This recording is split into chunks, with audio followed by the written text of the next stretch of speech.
Tá todo mundo vendo, né? Tá aparecendo, ó. Tá. Sim.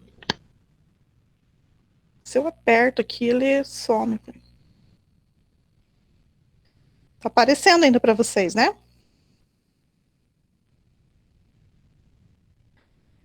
Então, aqui no idoso, nós temos o espessamento do endocárdio, do miocárdio e do pericárdio.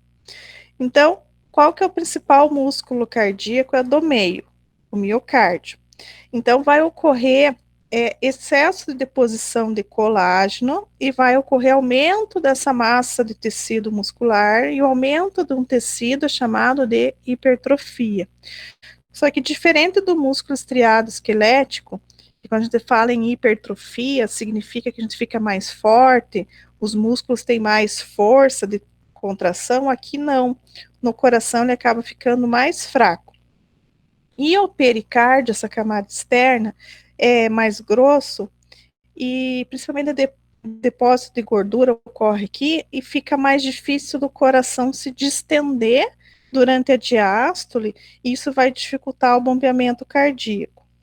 Então, do lado do coração direito, o envelhecimento provoca alterações anatômicas mínimas, mas do lado esquerdo ele sofre bastante alteração.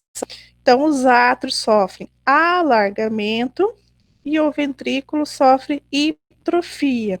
Então, essa hipertrofia ventricular é o início do desenvolvimento de uma insuficiência cardíaca. Então, ó, o lado esquerdo, que é a principal bomba cardíaca, é a mais importante para o coração. E é justo desse lado que nós temos mais alterações anatômicas na estrutura do coração que vai repercutir na função, das características fisiológicas. Então, aqui a parede do ventrículo esquerdo, por depósitos de proteínas, substituição de células que são os miócitos, o miocardiócitos normais por células um pouco alteradas, vai fazendo um espessamento dessa parede. Na hora de contrair e expulsar o sangue, essa músculo aqui hipertrofiado, em vez de ficar mais forte, fica mais fraco. E começa então a ter dificuldade de expulsar essa massa de sangue para fora, para a artéria aorta. Então, o que acontece aqui?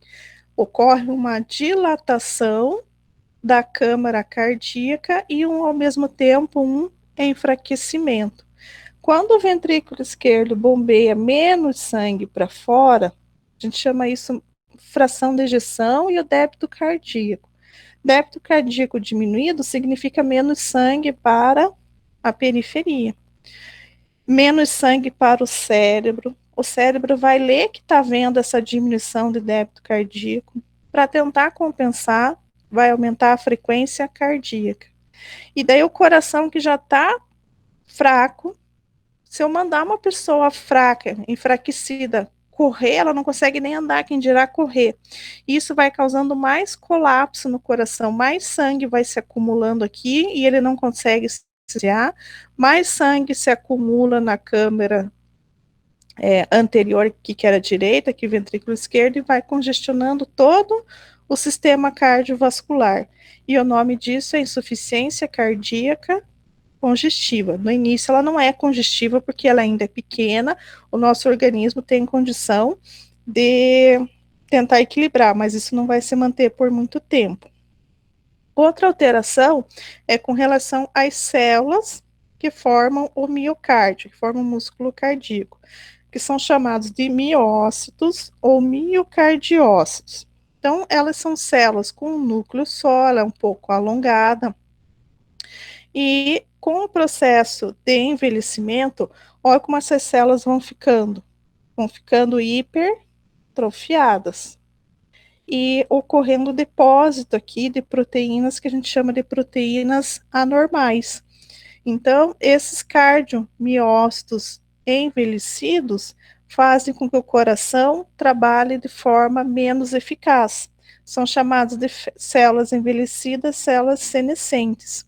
Então, o número dessas células funcionantes diminui, e isso vai levar à diminuição da força de contração cardíaca.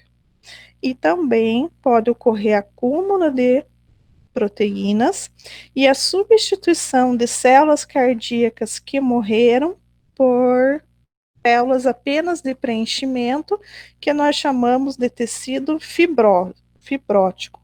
Então, fibrose intersticial, acúmulo de matriz extracelular, de proteínas e de células só de preenchimento do espaço ali que não tem função cardíaca. Então, pela falta de células cardíacas que foram morrendo com o processo de envelhecimento, as que ficaram se adaptam, elas hipertrofiam para compensar as perdas, mas isso não dá muito certo. Então, essa parte do coração, que é a câmara esquerda, que é a mais importante do coração, fica fraca. E isso dificulta, no momento de sístole, a expulsão do sangue que está aqui e aumenta a pressão aqui na parede. Essa parede está fraca e daí nós temos dilatação. Outra coisa que acontece também é, aqui foi representado em preto, ocorre um endurecimento, um enrijecimento da parede também da artéria aorta. Então, veja que nós estamos tendo uma alteração gradativa da anatomia cardíaca. O tecido cardíaco, tecido muscular estriado cardíaco, o miocárdio, ele está se alterando. Pela alteração de sua constituição, altera sua estrutura, que altera sua função. Então, a artéria aorta torna-se mais rígida e isso vai repercutir, então, no bombeamento do coração. Então, o que a gente tem de alteração no tecido cardíaco? Fibras musculares estriadas cardíacas substituídas por tecido fibroso. Tecido fibroso é um tecido de cicatrização formado principalmente por fibroblastos que só tem função de preenchimento. Essas células não têm característica contrátil sem miofibrila, então tem menos células para contrair. Aumenta a rigidez do músculo cardíaco e diminui a sua elasticidade. Então, o coração não distende tão bem na diástole e não contrai também na sístole. E isso vai repercutir no volume de sangue que sai do coração por minuto, que nós chamamos de débito cardíaco. Então, o débito cardíaco pode diminuir em até 25%. Quando faz um ecocardio, o médico faz a leitura da saída desse volume de sangue, fração de ejeção, débito cardíaco. Então, no idoso, não se espera que ele tenha uma fração de ejeção de 100%, com débito cardíaco de 100%. Vai havendo perdas, tá? Se o coração está mais fraco, está bombeando menos, a quantidade de sangue que chega nos tecidos é menor e nós temos menor perfusão tecidual. Por isso que os idosos apresentam extremidades frias, muitas vezes até cianóticas, e eles são mais sensíveis ao frio, devido a essa menor circulação. O que faz esquentar, por exemplo, nossos pés é a vasodilatação, o sangue que está quente circulando. Quando está frio, se a gente não põe meia, fica com o pé gelado, porque vai fazer vasoconstrição para não perder calor para o meio ambiente. Então, no idoso, a circulação, o processo circulatório dele é comprometido. Né? Quando você faz exame físico no paciente, vai verificar membros superiores, as mãos e os dedos. O que a gente faz? Aperta na ponta dos dedos para ver a perfusão. Né? Se apertar e demorar para a circulação aparecer ali, está com a perfusão prejudicada. Então, no idoso, isso é bastante comum. Então, ele fica mais suscetível até a processos nóticos de extremidade. Então, aqui ainda falando sobre a alteração do coração, a camada muscular do ventrículo esquerdo fica mais espessa, isso leva à perda de elasticidade, e isso vai levar a maior rigidez do músculo cardíaco. Tá? Então, a principal alteração e mais importante é a nível de miocárdio.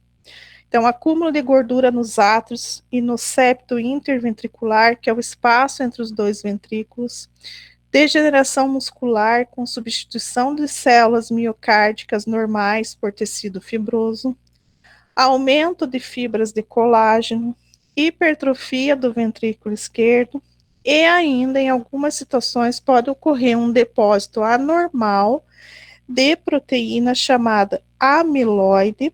Essa substância amiloide faz alteração de todo o tecido, que a gente chama de amiloidose senil, e essa amiloidose existem outros tecidos. No coração, ela desenvolve o que a gente chama de miocardiopatia do tipo restritiva. É a síndrome do coração rígido, endurece o coração. E a parte elétrica pode ou não ser afetada por essa amiloidose. O miocárdio é a parte mecânica, né? Também, falando na parte elétrica do coração, nós temos diminuição do número de células marca-passo, que são as células do nodo sinusal sinoatrial que determinam o ritmo cardíaco. Se essas células estão diminuídas, há uma tendência de outras partes do coração assumirem o ritmo, mas nunca elas assumem o ritmo tão bem quanto as células marca-passo. E isso promove arritmias cardíacas. Então, todas essas modificações do coração faz com que ocorra uma demanda, uma exigência em comum e o coração não consiga dar conta, ele não tem mais a homeostasia. Aqui é só para lembrar o sistema de condução, geração e condução de potencial de ação cardíaca, que é o sistema elétrico, é o nó sinusal, as vias internodais, que são 3, anterior, médio e posterior, o nó do átrio ventricular e o feixe de His e feixe de Purkinje. Então, eu posso ter menos células aqui no nó sinusal, outras células determinam o ritmo cardíaco, como células aqui do nó do átrio ventricular, os feixes de His e as próprias fibras ventriculares. É isso que acontece na fibrilação, na taquicardia ventricular. Todos esses lugares que também conseguem determinar o ritmo do coração, quando essas aqui não estão funcionando, fazem que o coração fique trêmulo e ele não consiga bombear o coração de forma adequada e evolui para uma parada. Então, no idoso, às vezes há tanta perda aqui das células do nó sinusal que tem que fazer a colocação de marca-passo artificial. Então, aqui tem uma tabela com algumas alterações anatômicas e fisiológicas do sistema cardiovascular. Então, a parte vascular, espessamento íntimo é a camada íntima, que é a camada embaixo do endotélio que tem músculo. Fica duro, enrijecido. A pressão arterial vai aumentar, porque aumenta a resistência vascular periférica. E velocidade da onda de pulso aumentada. E vasodilatação mediada pelo endotélio diminuída. Então, ele predomina com a vasoconstrição. O que isso vai repercutir como doença? Hipertensão, obstrução arterial coronariana pelo espessamento da camada íntima por placas de gordura, obstrução arterial periférica, trombose, obstrução arterial carotídea. O aumento dos átrios pode ocorrer também do átrio esquerdo, pode levar a fibrilação atrial. O nó sinusal, a frequência cardíaca fica diminuída e a variabilidade dos batimentos cardíacos também diminuída. Causa disfunção do sistema de ritmicidade cardíaca, que a gente chama doença do nó sinusal. A passagem do potencial de ação do nó sinusal para o nó atrioventricular pode ficar retardada, mais demorada, e o nome disso é chamado de bloqueio atrioventricular. Bloqueio atrioventricular é quando o potencial de ação que é gerado aqui não consegue chegar aqui, porque essas fibras estão lesionadas, obstruídas, estão com algum problema. As válvulas cardíacas sofrem esclerose, que é um enrijecimento e calcificação, dificultando a abertura e fechamento. Então, pode ocorrer estenose da válvula e insuficiência valvar, que leva a retorno, refluxo, que aqui está como regurgitação.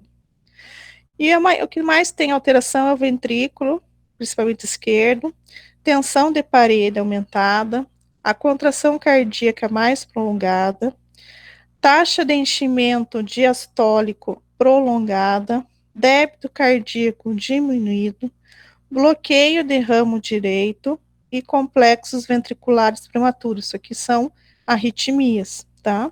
Então, hipertrofia ventricular esquerda leva a insuficiência cardíaca, pode levar a arritmias cardíacas, esses complexos ventriculares prematuros, e também fibrilação ventricular.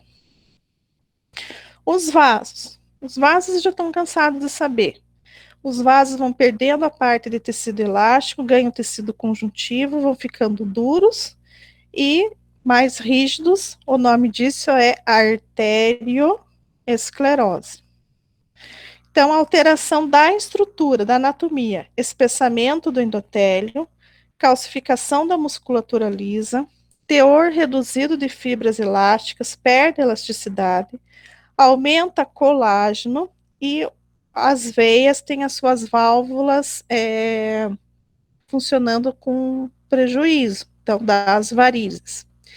Então, se eu tenho essas alterações na estrutura, vou repercutir na função. Então, menos elasticidade, tendência para comprometimento da difusão do sangue, da circulação, complacência, capacidade de dilatação e retração diminuída, e resistência periférica aumentada, com aumento de pressão arterial. Então, nós temos arterioesclerose, sendo artérias menos elásticas, mais rígidas, aumenta a resistência vascular periférica, aumenta a PA. A aorta pode sofrer dilatação do seu diâmetro, as fibras elásticas diminuem, decolagem aumentam, há uma tendência de deposição de colágeno, elas ficam mais rígidas. As carótidas e coronárias ficam estreitadas, porque a camada interna pode ter acúmulo de cálcio, lipídio, e isso pode evoluir para obstrução. E o processo de obstrução de um vaso por formação de placas de gordura chama-se de aterosclerose. Essa placa pode se romper, formar um coágulo, obstruir a passagem do vaso e evoluir para um infarto agudo do miocárdio. Quando eu tenho só a placa de gordura, aterosclerose, quando ela já está começando a comprometer a circulação, ela é uma angina estável. Quando ela se rompe, ela é uma angina instável. Então, nós temos aterosclerose, lá na camada média, nós temos a formação de placas de gordura, que pode se romper e formar êmbolos. E a arteriosclerose está mais com o processo, relacionado com o processo de elasticidade. As valvulopatias também é mais comum no idoso. As válvulas vão ficando com dificuldade de abrir e dificuldade de fechar. Se não fecha direito, a hora que o coração vai contrair, o sangue volta dos ventrículos átrios, e o nome disso é regurgitação ou refluxo. Então, elas temos a estenose e a insuficiência. Então, no final das contas, as válvulas estão menos eficientes, mais rígidas e mais espessas. Estenose é quando a válvula não abre e insuficiência é quando ela não fecha, tá? Então, são todas essas alterações do coração. No sistema respiratório, nós também temos uma alteração anatômica bem característica do idoso com relação à caixa torácica. Então, os idosos podem ter mais dificuldade de respirar. Por quê? Várias mudanças. A parte respiratória do pulmão, que são os alvéolos, a parede dos alvéolos estão mais finas e tem menos vaso sanguíneo para pegar o oxigênio e fazer trocas gasosas. Essas paredes ficam tão fininhas que podem se romper, e alvéolo rompido não cresce de novo. Alvéolo rompido é lugar que não vou mais ter superfície de troca. Então, eu já tenho uma perda da área de ventilação de trocas gasosas. Também a parte do arcabouço ósseo e cartilaginoso das costelas, nós vamos tendo alteração das cartilagens costais, que vão se transformando de forma mais rígida, vão evoluindo para estrutura mais óssea. E isso dificulta a expansão e retração da caixa torácica. Também sabemos que para a caixa torácica subir e descer, precisamos de músculo, além do diafragma, os intercostais internos e intercostais externos. Eles enfraquecem e não conseguem, então, expandir e retrair a caixa torácica, o idoso, e isso faz com que eles precisem de mais esforço respiratório. Então, aqui nós temos, com relação aos alvéolos, um saco alveolar é um conjunto de alvéolos no indivíduo jovem e aqui no indivíduo idoso. Eles já estão menor números, mais fraquinhos, mais sensíveis e rompem-se mais facilmente. Então, o pulmão, com a diminuição dos alvéolos, culmina com a menor troca gasosa, os alvéolos ficam dilatados e ao escutar essa alteração é difícil, mas ele já apresenta alteração respiratória.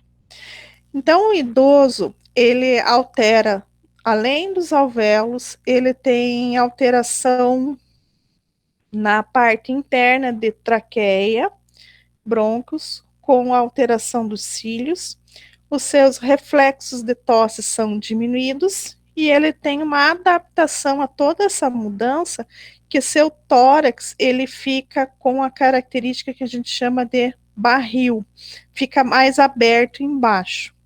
Então, o idoso ele fica mais suscetível a infecções respiratórias, ele fica mais suscetível a desenvolver hipóxia, pela capacidade diminuída dele colocar o oxigênio e tirar gás carbônico devido a todas essas alterações.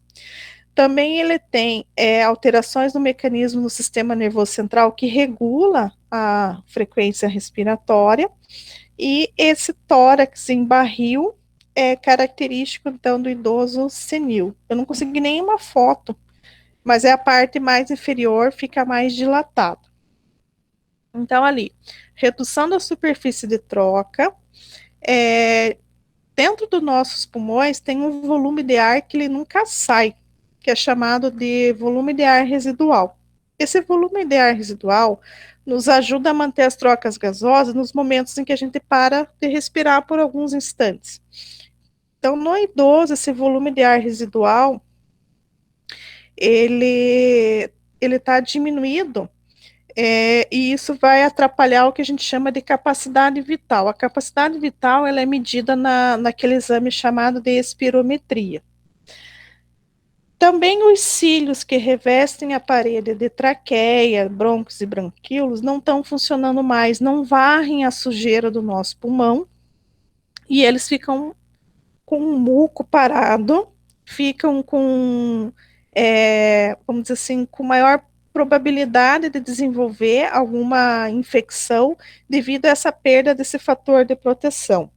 A respiração do idoso é menos profunda, o reflexo da tosse é diminuído e ele pode evoluir mais facilmente para infecção pulmonar.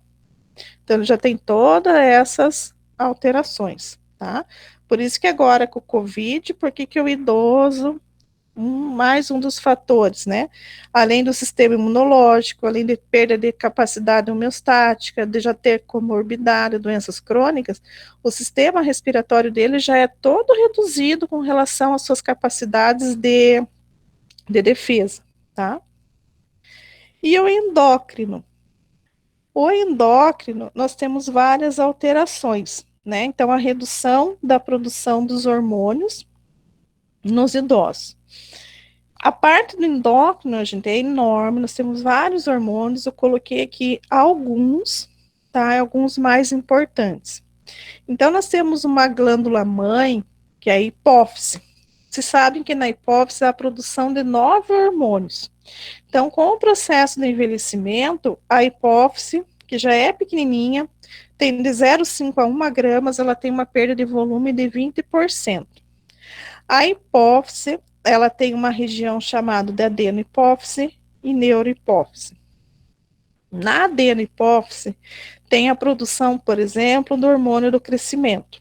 O hormônio do crescimento, ele vai aumentando a sua liberação da infância, adolescência até a fase adulta, e depois ele vai caindo.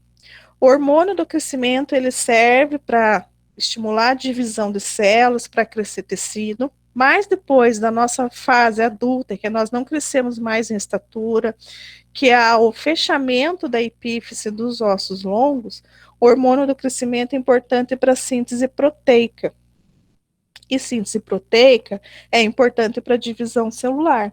Então, nos idosos, nós temos diminuição do GH, que é o hormônio do crescimento, que vai diminuir a produção de proteínas, que diminui a divisão, a capacidade de divisão e renovação dos tecidos.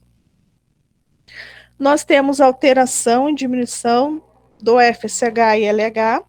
Esses hormônios são responsáveis pela formação dos gametas masculinos e femininos, e o LH luteinizante na mulher na ovulação. Então, esses hormônios são bastante reduzidos na mulher, principalmente pós a menopausa, né? No homem também, nós temos diminuição da produção de testosterona e de espermatozoides. Então, a diminuição desses hormônios está relacionada daí com o comportamento sexual, perda da libido, evoluir para impotência sexual, quando as alterações hormonais são muito intensas. TSH é o hormônio que estimula a tireoide, também produzida na hipófise. A tireoide produz 3 hormônios, 2 deles é a T3 e T4, que é relacionado com o controle do nosso metabolismo corporal. Então, a tireoide é que faz o nosso organismo trabalhar, gastar energia, crescer, dividir. Então, a diminuição gradativa dos hormônios da tireoide vai diminuindo o nosso metabolismo, vai diminuindo o nosso consumo de energia, vai acumulando gordura e a tendência é ganhar peso. O ACTH é o hormônio que estimula o córtex das adrenais, e o córtex das adrenais produz 2 hormônios importantes, cortisol e aldosterona. O cortisol é o nosso anti-inflamatório natural, e a aldosterona é o nosso mineralocorticoide, né? Está relacionado com o controle de água e sódio e potássio. Então, se a hipófise diminui e estimula menos todas essas glândulas aí, todos esses outros hormônios, vai repercutir em todo o corpo do idoso. Então, a diminuição dessa quantidade enorme de hormônios vai ter alteração na capacidade de homeostasia. Ó, T3 e T4 diminuiu o organismo, que é o mesmo que as pessoas que têm na fase adulta, sem ser idoso, no hipotiroidismo. Quais são os sinais do hipotiroidismo? Ganho de peso, cansaço, desânimo, às vezes até sintomas depressivos, constipação. Então, tudo isso pela falta do T3 e T4. E nós temos uma diminuição global do metabolismo do organismo. Com relação aos hormônios relacionados ao controle de glicemia, nós temos uma produção menor da insulina, porém, não necessariamente isso chega a ser, em alguns casos, diabetes mellitus. Então, se sabe que o diabetes mellitus ele ocorre pela deficiência total na produção de insulina, diabético do tipo 1.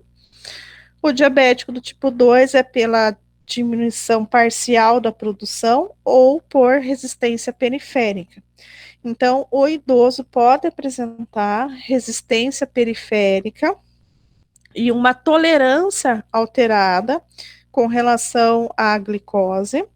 Isso vai alterar valores de referência laboratoriais e não necessariamente o idoso é diabético. Então, como eu falei, já comentei com vocês, às vezes um exame de glicemia de jejum do idoso dá 130. Ele tem uma liberação de insulina mais demorada, um pouco mais insuficiente, mas não necessariamente ele é um diabético do tipo 2, tá? A não ser que esses valores comecem de glicemia comecem a subir bastante. Então, a redução do metabolismo basal, mais as alterações da composição corporal, perda de água, perda de massa muscular, mais redução da atividade física, isso vai repercutir e fazer com que ele tenha um envelhecimento fragilizado. Então, após os 40, 50 anos, nós já temos isso. Então, redução da massa muscular, músculo fraco, osso fraco, menor retenção de água corporal. Então, até os 70 anos, vai aumentando o peso na relação de proporção massa magra e massa gorda. Diminui massa magra, aumenta massa gorda. E depois dos 70, pela redução geral do número de células dos tecidos, vai tendendo a uma diminuição de peso generalizado. Então, isso aqui são todas as alterações da composição corporal. Como eu comentei, com a falta do FSH e LH, nós vamos ter a redução da produção dos hormônios masculinos e femininos. Então, no homem, a redução da testosterona, diminuição da produção de esperma, não quer dizer que ele não tenha capacidade reprodutiva, tem, porque no homem os espermatozoides são produzidos diariamente, né? Ele tem capacidade e intensidade de manutenção de ereção peniana reduzida, mas não que ele seja impotente. Nas mulheres, nós temos redução de estrogênio, atrofia dos órgãos reprodutores, atrofia de ovário, útero e trompas. O canal vaginal fica mais encurtado, perde a lubrificação, e isso pode repercutir na libido na mulher, no interesse sexual. Hoje nós temos uma cultura um pouco diferente.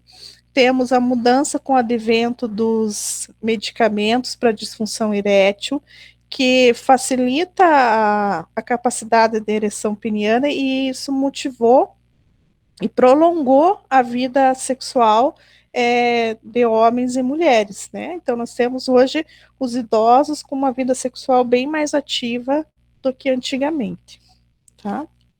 Então, eu coloquei aqui, gente, são bastante, coloquei as principais alterações, porque senão eu vou ficar até o final do ano só mostrando a alteração para vocês. Alguma dúvida, gente? Não é difícil, precisa da fisiologia, né? Você tem que lembrar tudo da fisiologia básica para daí saber aqui da alteração da fisiologia do idoso. Então, eu coloquei a perguntinha do fórum, que é para vocês falarem das alterações do sistema respiratório no idoso, daí para a próxima semana, tá bom? Então é isso, gente. Alguma dúvida, alguma pergunta?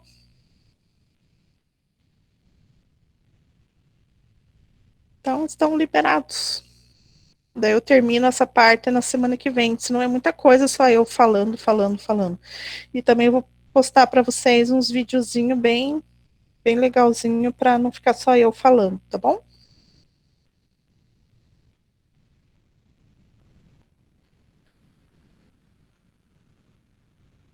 Então é isso. Boa noite a todos.